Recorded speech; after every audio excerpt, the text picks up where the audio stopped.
ದಾವಣಗೆರೆಯ ಚನ್ನಗಿರಿಯಲ್ಲಿ ರೈತರು ಈಗ ಹೋರಾಟಕ್ಕೆ ಅಣಿಯಾಗಿದ್ದಾರೆ. ಸಾಸ್ವೆಹಳ್ಳಿ ಕಮ್ಮರಘಟ್ಟೆ ಏತ ನೀರಾವರಿ ಕಾಮಗಾರಿ ಪೂರ್ಣಗೊಳಿಸಲು ಈ ಪಾದಯಾತ್ರೆಯನ್ನ ಹಮ್ಮಿಕೊಂಡಿದ್ದಾರೆ ರೈತರು.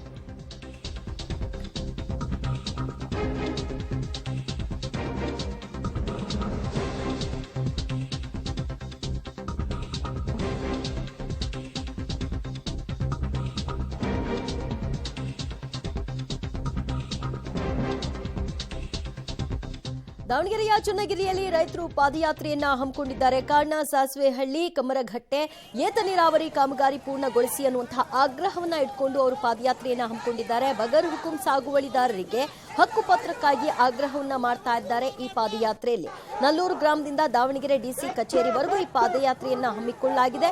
ಬಿರು ಬಿಸಿಲಲ್ಲೂ ಕೂಡ ಇದ್ಯಾವುದಕ್ಕೂ ಡೋಂಟ್ ಕೇರ್ ಅನ್ನದೆ 50 ಕಿಲೋಮೀಟರ್ ಪಾದಯಾತ್ರೆಯನ್ನ ರೈತರು ನಡೆಸ್ತಾ ಇದ್ದಾರೆ. ರೈತ ಮುಖಂಡ ಹುಚ್ಚುವನಹಳ್ಳಿ ಮಂಜುನಾಥ್ ಅವರ ನೇತೃತ್ವದಲ್ಲಿ ಪಾದಯಾತ್ರೆಯನ್ನ ನಡೆಸಲಾಗ್ತಾ ಇದೆ. ದಾವಣಗೆರೆಯ ಚನ್ನಗಿರಿಯಲ್ಲಿ ರೈತರು ಪಾದಯಾತ್ರೆಯನ್ನ ನಡೆಸ್ತಾ ಇದ್ದು ಬಗರ್ ಹುಕುಂ ಸಾಗುವಳಿದಾರರಿಗೆ ಹಕ್ಕುಪತ್ರ ಕೊಡಬೇಕು ಅನ್ನೋದು ಅವರ ಪ್ರಮುಖ ಆಗ್ರಹ ಆಗಿದೆ.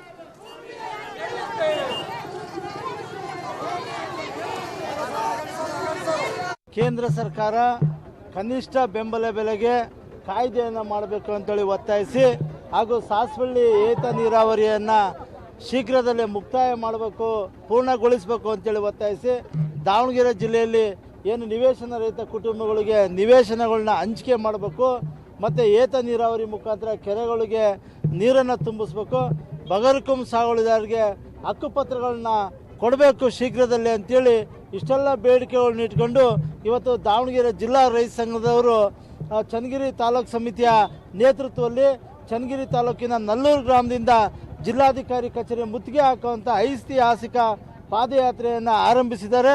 ಈ ಕಾರ್ಯಕ್ರಮದ ಉದ್ದೇಶ ಇವೆಲ್ಲ ಬೇಡಿಕೆಗಳನ್ನ ಇಟ್ಕೊಂಡು ಹೋರಾಟವನ್ನು ಮಾಡ್ತಾ ಇದ್ದೀವಿ. ಕೇಂದ್ರ ಸರ್ಕಾರ ಈಗಾಗಲೇ ಕನಿಷ್ಠ ಬೆಂಬಲ ಬೆಲೆಗೆ ಕಾಯ್ದೆಯನ್ನು ಮಾಡ್ತೀವಿ ಅಂತ ಹೇಳಿದ್ರು ಸಹ ವರ್ಷಗಳು ಕಳೆದ್ರೂ ಕನಿಷ್ಠ ಬೆಂಬಲ ಬೆಲೆಯನ್ನು ಕಾಯ್ದೆ ಜಾರಿ ಮಾಡಿ